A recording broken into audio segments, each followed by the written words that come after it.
Welcome to Author Stories, the podcast where we talk to the best writers in the industry and discuss writing and the creative process.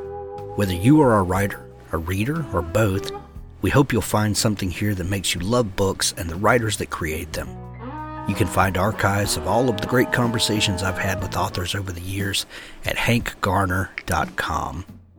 Take some time and browse around there. I'm sure you'll find a new author to love, find inspiration for your own creative life, and find a new story to get lost in. The story behind the stories is what you get here, and today we talk with Rex Ogle. Rex joins me to talk about his new book, Free Lunch, a really unique look at poverty and how it affects kids, told through the eyes of a sixth grader. Now, this might seem like heavy subject matter, and it is, but Rex is an amazingly gifted storyteller, and you will be hooked from the beginning and quickly rooting for young Rex. It's a very entertaining read. Before we get to today's interview with Rex, let's thank some folks that make this show possible. R.J. Pinero and his brand new book, Chilling Effect, a global climate thriller. A ruthless eco-terrorist, a woman determined to stop him. Chilling Effect, R.J. Pinero's newest thriller, explores a world in the not-too-distant future where terrorism is taken to a new level, one with world-ending consequences. You never know what you're capable of until the monster inside of you pushes you beyond your moral line in the sand. These are the opening thoughts of former climatologist William Christed as he prepares to attack our delicate ecosystem. He's hell-bent on avenging his father's death and will go to extremes of terrorism never before seen, all to strike a blow to those whose hubris led to his father's demise. He will take full advantage of the greed and narcissism ever present in the world, as well as the fragility of our planet to ecological terrorism, and use it to plot a scenario so grim, yet so compellingly real it could have ripped from today's headlines. Check out the brand new thriller Chilling Effect from R.J. Pinero. Michael Anderle has a brand new series that's launching. It's called Opus X, and the first book is Obsidian Detective. Two rebels whose worlds collide on a planetary level. On the fringes of human space, a murder will light a fuse and send two different people colliding together. She lives on Earth, where peace among the population is a given. He is on the fringe of society, where authority is how much power you wield. She's from the powerful, the elite, he's with the military. Both want the truth, but is revealing the truth good for society? Check out Obsidian Detective, the very first book that's up for pre-order now, from the new series Opus X by Michael Anderle. If you love comics the way I do, go check out Cool Comics in My Collection at edgosney.com. Ed runs one of the best comics blogs on the internet. New episodes each Thursday come out, digging into the things that we have loved about comics and comic collecting. There's something there for everyone. Go check out Cool Comics in My Collection at edgosney.com. Well, thanks for joining me again for the Author Stories podcast, where I bring you the story behind the stories and the storytellers. Today, I'm super excited to have Rex Ogle on the show with me today. He has a phenomenal new book. It's called Free Lunch, and this book has a little bit of everything. I think you're going to understand what I'm saying in just a minute when we start talking about it. Welcome to the show, Rex. Much appreciated. Thanks for having me. I'm excited to have you. Rex, we begin each show with the same question, and that question is, what is your first memory of wanting to be a writer or storyteller?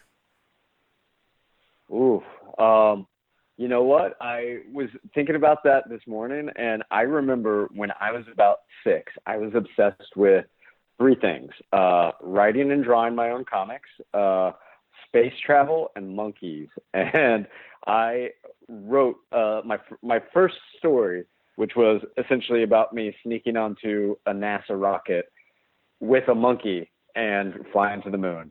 And I wrote and drew that, and I think I did like 24 pages, fully illustrated. And I was so proud of it. It was just like, there was no sense of accomplishment like writing my own story. And I think from that moment on, I fell in love with storytelling and knew that's what I wanted to do with my life. Comic space and monkeys seems perfectly reasonable to me. I think I went through that phase as well. That's awesome.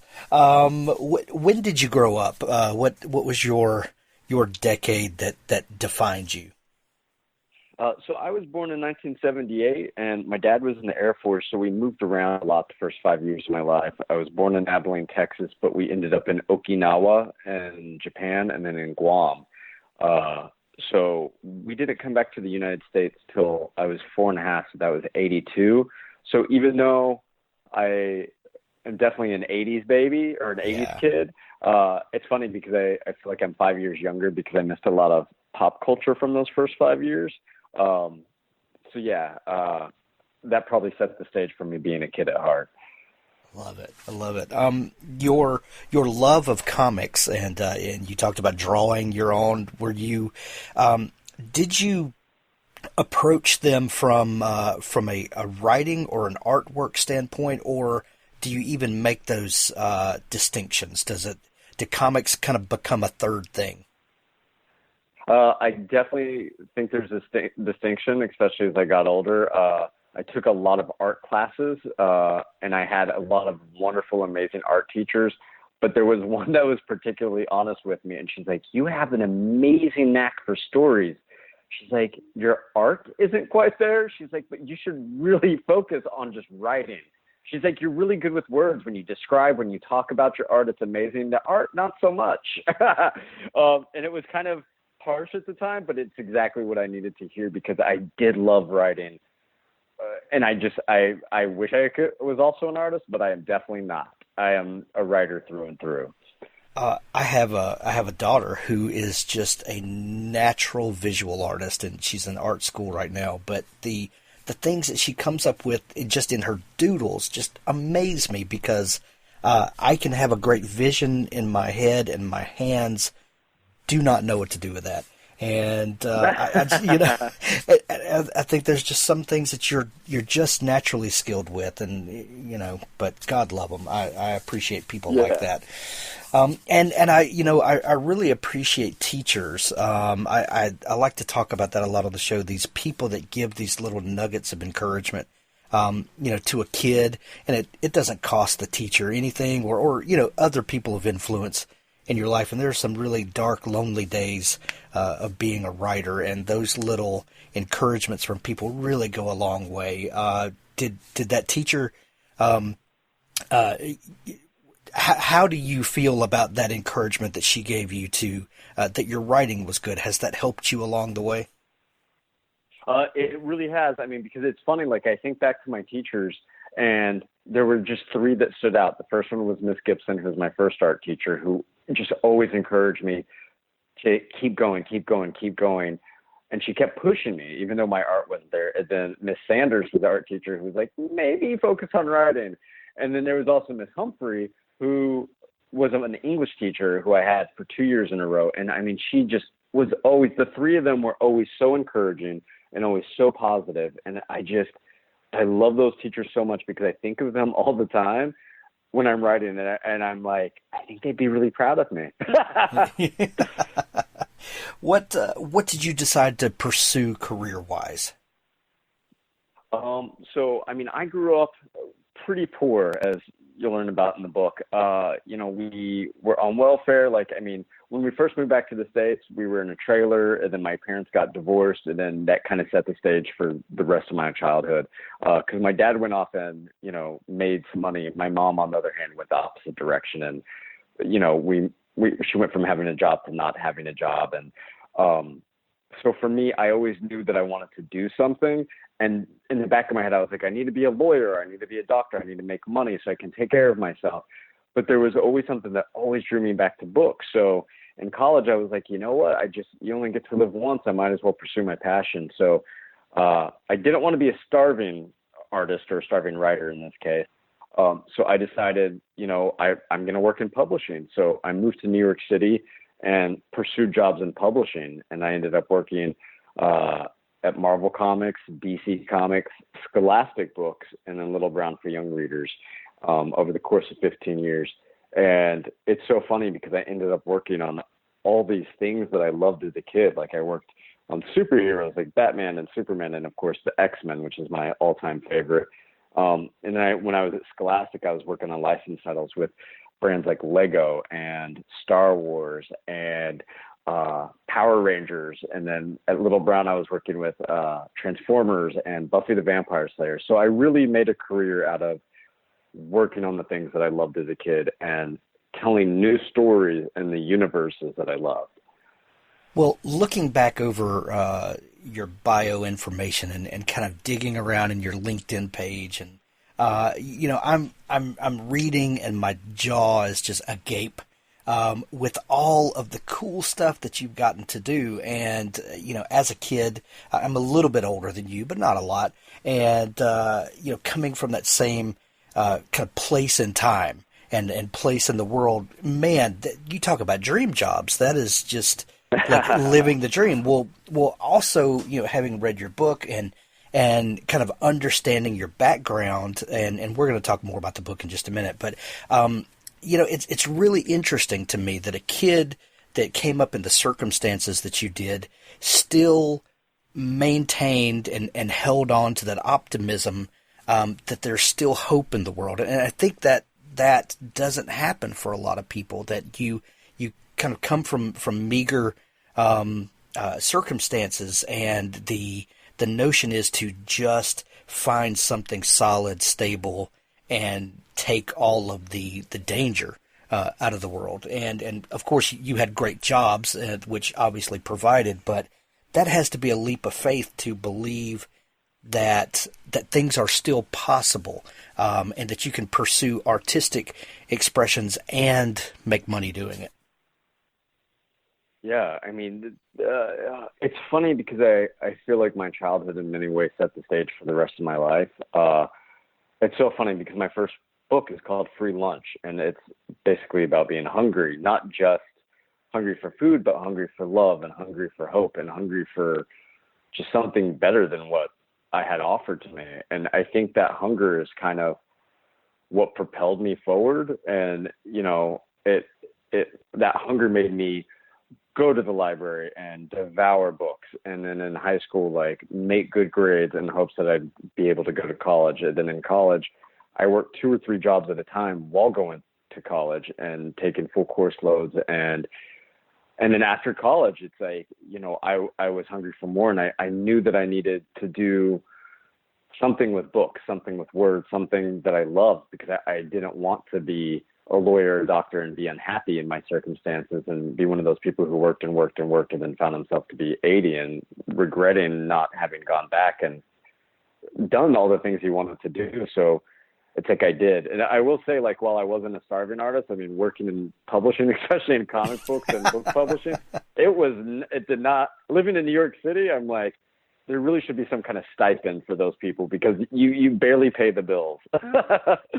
So while I was working on all these brands that I loved, I mean, I think when I was an assistant, I was making like $30,000 a year, which in New York City, that half of that goes to taxes right off the bat. So, so I was always freelancing or bartending or, waiting tables just to make ends meet.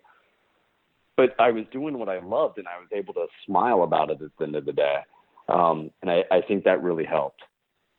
As someone who's gotten to work in the comics industry, that's a really it's a resilient industry. We're talking with DC Comics 80 years or better, and Marvel 60-ish years or better.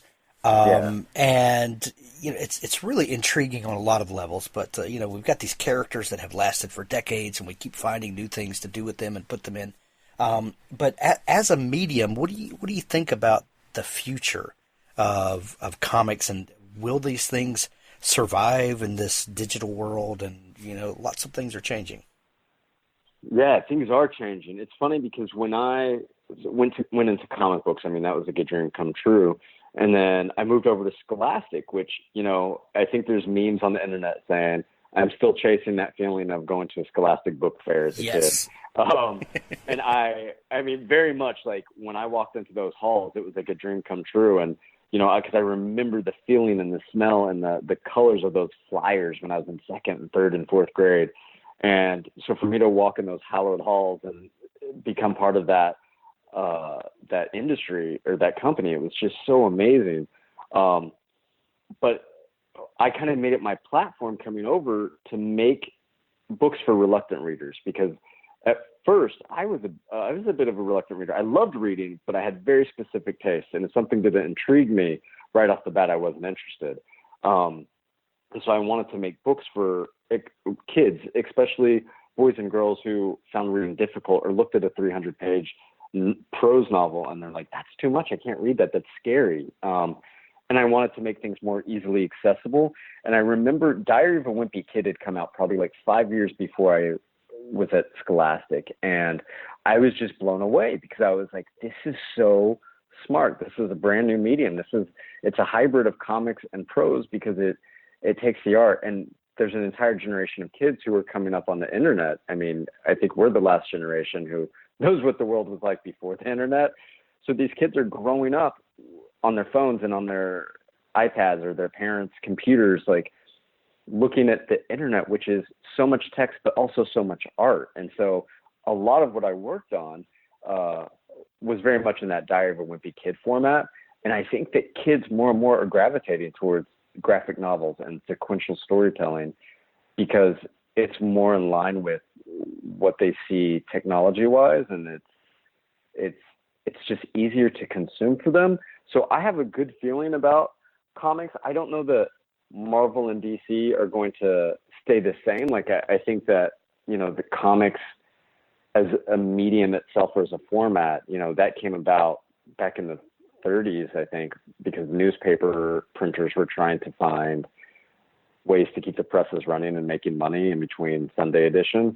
And now it's like, you know, trees are scarce and paper recycling is becoming more and more expensive. So I worry about comics. I wish comics would stay alive for, you know, the next 500 years, but who knows with how the environment and the green stuff in our world is happening, like if that will continue, but it'll be interesting. I will say that I feel like everything is just super interesting watching the world change. It is. I was having a conversation with someone the other day, and talking about how my mom gave me a couple comic books when I was 6 or 7, and those helped me work through my dyslexia that I have, and he was saying that, you know, that was really forward thinking of a mom in the 70s. Now we encourage kids to read anything as long as they're reading, and I think comics have really kind of met some mainstream acceptance for once, thank God. And I'm like you. I hope we find a way to keep the form alive. Yeah, agreed. So you're working in the industry, Marvel, DC, Scholastic. When do you start thinking about this story that becomes free lunch? And I know it's your story, but when do you start thinking about kind of gathering your thoughts on it and finding a narrative structure for what happened to you? Well, I always knew I wanted to be a writer, and for the longest time, you know, I wanted to be, you know, Stephen King or Anne Rice or J.K. Rowling and write these big fantastical stories, very genre, you know, either horror or science fiction. And that's very much what I gravitated towards. And, you know, I was living in New York in my 20s, and, you know, I would work all day and then come home and I'd write from like 6 p.m. till midnight every night. And I'd write these, you know, YA novels or middle grade novels, and I'd, you know, send them out to agents trying to find someone to represent me, and got hundreds of passes. And then, you know, once I started working at Scholastic and I started making actual industry contacts, you know, they'd pass and I'd be like, well, could I get some kind of note, something constructive? Like, the voice doesn't resonate with me, doesn't give me anything to work with. And I'm a workhorse. Like, tell me what to fix and I'll fix it. And they all said the same thing. There's no heart. There's no emotion. And it's funny because I think I was good with world building and I was good with dialogue and I was good with characters. But what I was lacking was true emotion. And the funny thing is that I was running desperately from my childhood. I didn't want to think about my past. I didn't want to think what I lived through. I wanted to ignore it. I didn't want to talk about it. And probably about 6 years ago, I moved from Scholastic to Little Brown, and Little Brown is very much like a literary publishing company, and they just publish so many amazing books that won so many awards. And it was so different from what I was used to at Scholastic, which was a lot of commercial books and just very wide audiences, but not literary. And so I was, going to these editorial meetings and I was listening to these people talk, and I started to realize it was like, what the authors at Little Brown have that I lack completely is that they're in touch with their emotions. They're in touch with the hard parts of life. And those were the things that I was running from and I was embarrassed about and ashamed about, because my childhood was about being embarrassed to go to school in shoes with holes in them and secondhand shirts that my mom had picked up at Salvation Army or Goodwill. It was about being embarrassed that I was on the free lunch program and being mocked endlessly because my mom, we were poor, but she's like, you're going to get a good education. And she moved us to Grapevine, which at the time was like the richest school district in Texas. And so even though she was unemployed, we were at a really good school district, but the kids were coming to school in BMWs and wearing Prada, which at the time I didn't even know that Prada was like what that meant. I just thought Prada meant like, these people have money. And so these kids would pull out wads of 10s and 20s to pay for their lunches. And I would have to go up there and say, I'm in the free lunch program. And kids are like, why do you get your lunch for free? And it was just such a huge source of shame and embarrassment that as an adult, I was like, no one wants to read about that stuff. No kid wants to read about this. This is depressing. No one wants to be depressed. Life is depressing enough. And then I worked at Little Brown and realized, actually, maybe some people do want to read about stuff that they're not looking at as this book is depressing, but this book is about real life. This is what people go through. And so that's about the time that I started working on free lunch, and I started outlining it and really putting my heart into it. And it was not easy. I bet. Did you realize from the beginning that the free lunch metaphor was going to be as powerful and as all-encompassing as it turned out to be? Honestly, no. I knew that I liked the title Free Lunch and that it made sense for the story I wanted to tell, which was about me being on the free lunch program. But it took me years, I think, as I was writing the chapters and revisiting those emotional moments and how it felt, like really digging into the nitty gritty, raw emotions of those circumstances to really understand how hungry I was as a kid and how that kind of informed the rest of my life. You start realizing pretty quickly in the story that the free lunch metaphor goes much deeper than actual lunch. And how long did it take you to work through what the narrative of this book was going to be, and how did you choose to lock us into this the sixth grade point of view? When we're talking about memoir and that type of story, I'm always fascinated by what lens the author chooses. That we see the story through this perspective, and it encompasses this time period. Like what drove you to encapsulating the story at this point? Well, I was on the free lunch program for sixth grade through ninth grade. And at that point, I was working enough on my own that I had money. So I started paying for my lunch because I just couldn't will myself to ask for a free lunch in high school.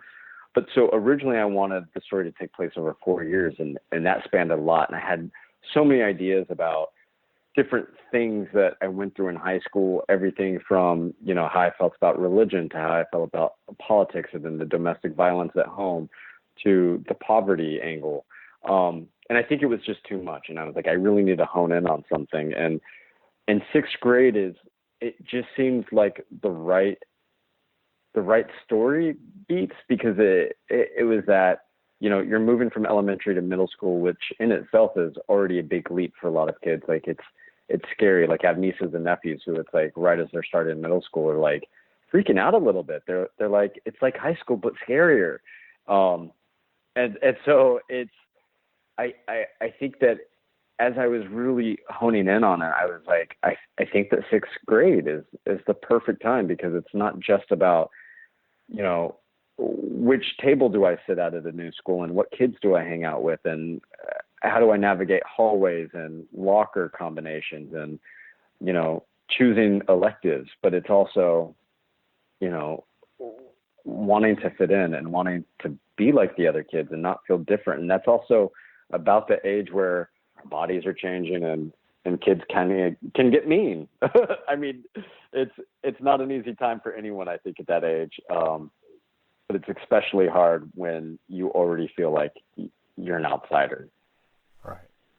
Well, with our kids, you definitely see these changes in their kind of little kid society. Elementary school, everyone's friends, and when you get to sixth and seventh grade, weird things happen. And all of our kids, if they ever had trouble at school with bullies or cliques and all of that, it always happened in sixth and seventh grade. It's so bizarre. It's that was the perfect lens to tell this story through, because it absolutely resonated. Did you ever consider telling this story from a different perspective, or as adult Rex, talking about it, or was that always your voice for this book? The first draft was actually from my point of view as a 35-year-old adult. And, I sent it out to one agent, and she was like, it's interesting as a memoir, but she's like, it'd be so much more interesting from the child's perspective. And it was funny because there were times when I would jump into that voice, and I was kind of jumping back and forth between the adult voice and this child's voice. And I think I was just scared. I was scared to dive back in there and really get into the details and remember all that stuff, because I have like an uncanny memory. I always have since I was a kid. Like, I remember things from when I lived in Guam and Okinawa, like that as a kid, like in middle school and high school, I'd be like, yeah, I remember this island, and there was a pig with an apple in its mouth, and it was on, they put him in the fire, and they're like, my parents were like, yeah, that's exactly what happened. Like, you're recalling stuff from when you were 3 and 4.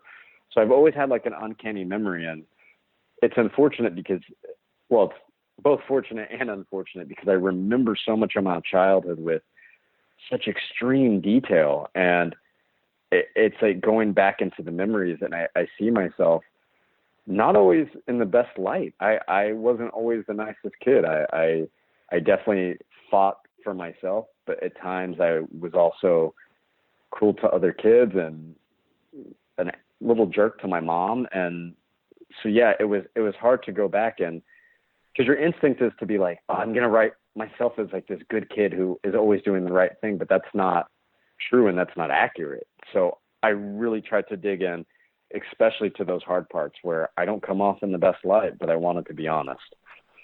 Well, and when you really start digging into those experiences, you kind of realize the truth of that adage that hurt people, and that helps you to gain empathy for other people. I think when you realize I was hurting, therefore I was lashing out at people. Man, I wonder what this other kid is going through with his bad behavior. Yeah, absolutely. I mean, that's the thing is, one of the story threads in Free Lunch has to do with my best friend, or the kid who would become my best friend. Who it's like, when I first met him, I was like, this kid is so weird. He is so bizarre. Why is he talking to me? And it was almost more like, I was like, if he wants to talk to me after I've been rejected by all my friends from elementary school, there must be something wrong with him. And it was a lack of self-confidence on my part. And then as we grew to know each other, and we had so many similar interests, but I had assumed that he just had the perfect life because he seemed so level-headed, and he seemed so confident, and he dressed nice, and he came to school with a brown bag lunch, meaning, his parents packed him a lunch, so that his parents must really love him, and his parents must be perfect. And by the end of the story, he hints that, his life isn't perfect either. And that was shocking to me, because I was like, but your parents give you a lunch. You don't have to beg for lunch or anything. So it's just funny how, at least for me, I was so ingrained and so lost in my own suffering, I didn't realize that other people could be suffering. In your time at Little Brown, where you started really watching what books were connecting with people and why those books were connecting, and you started looking for that emotional connection and moving away from more commercial interest, and I'm using air quotes commercial because I kind of hate those designations, but we all understand what we're talking about. Yeah. And this book is finished and out in the world now. How do you feel about your writing now, and what you hope to pursue in the future? Will you go back to more genre writing, or are you kind of hooked in this place now? Well, it's funny because I love sci-fi, fantasy still. I'm still a huge fan of X-Men and go every Wednesday to my local comic book store and pick up my books. But I feel like writing Free Lunch was an eye-opening experience because it was the first time that I wrote something that I was like, this is an important story to tell. This could really help people. And I mean, I love genre writing because it's an escape, and it's an escape from harsh realities.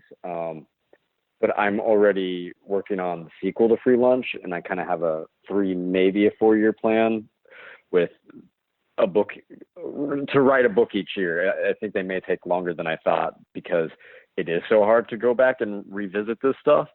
But I'm really enjoying this voice and revisiting this stuff. And at the same time, I will say I do feel completely arrogant because I'm like, who am I? Like, I'm not any more important than anybody else. But at the same time, I do think there's something about having grown up in a trailer park and having asked for free lunch and having worn secondhand clothes that I feel like a lot of people who live through that don't get the chance to write books because they end up working so hard for the rest of their lives, or they're a little too scared to pursue writing, or they think just like me and they're like, who am I? Well, like, why would I write a book? Why? I'm not important. I'm nobody.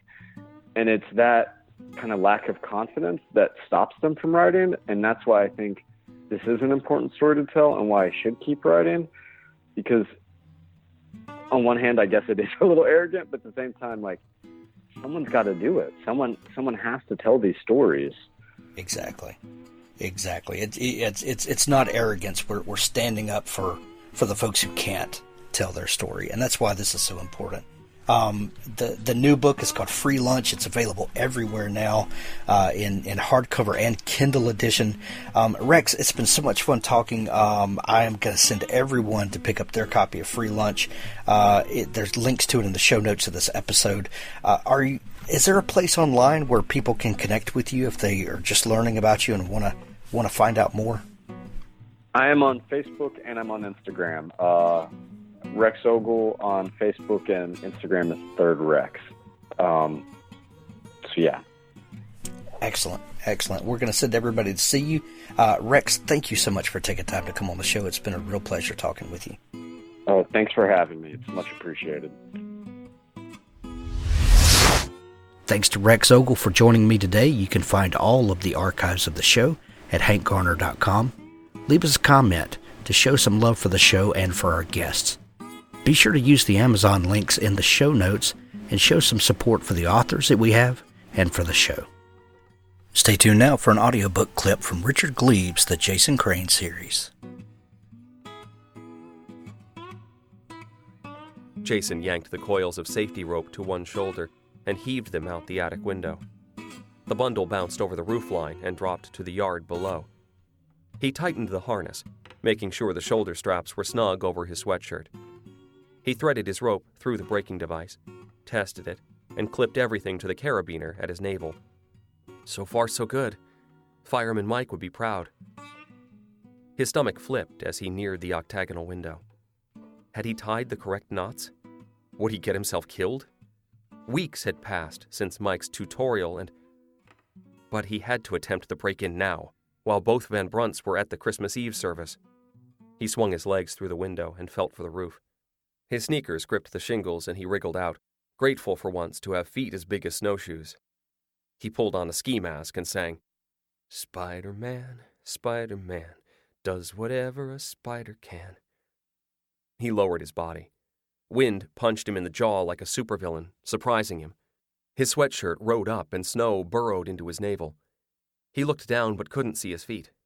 He relaxed his hands and put a few ounces of weight on the rope.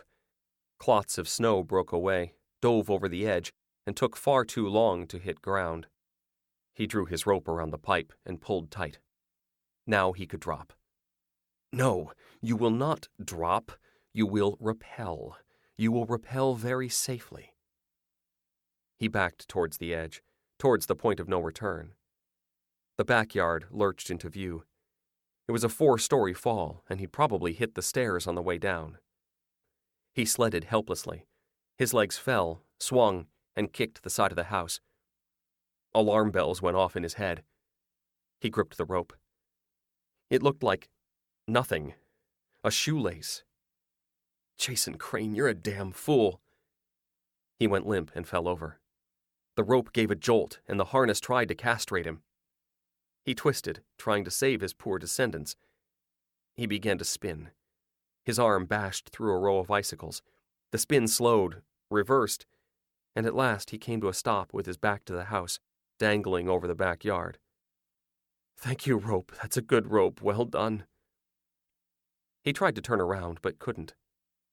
With patience, he worked out a method of kicking in circles and managed to press his sneakers to the side of the house. He needed slack. He gathered his loose rope to the small of his back and disengaged the brake. Zip! He fell fast, all his weight on the rope now. His feet, planted, shot up over his head. The brake caught him, and the rope vibrated as wildly as a guitar string striking a note of panic. Jason heard a crunching sound and looked up. The leaf gutter crumpled and poured a stream of bitter ice water into his eyes. He snarled and wiped his face, dripping humiliation. Jason rested a moment and stared at his reflection in the glass. He was an enormous Macy's balloon drifting over New Jersey, tethered at the navel like underdog. How the hell did you get up here, kid? He did an awkward split, one foot above the window and the other below, hanging sideways with his weight on one hip. He closed his eyes and reached for the sill, crouching against the side of the house. His fingernails found the weather stripping, and he tugged. Locked. He cursed and tugged again, anger rising. He grabbed the frame with both hands and pulled with all his spider strength. Something popped. The window rose and the curtains splashed out. Jason dove headfirst into the fabric, wriggled and kicked, let out some rope and fell with a whump into his archenemy's lair.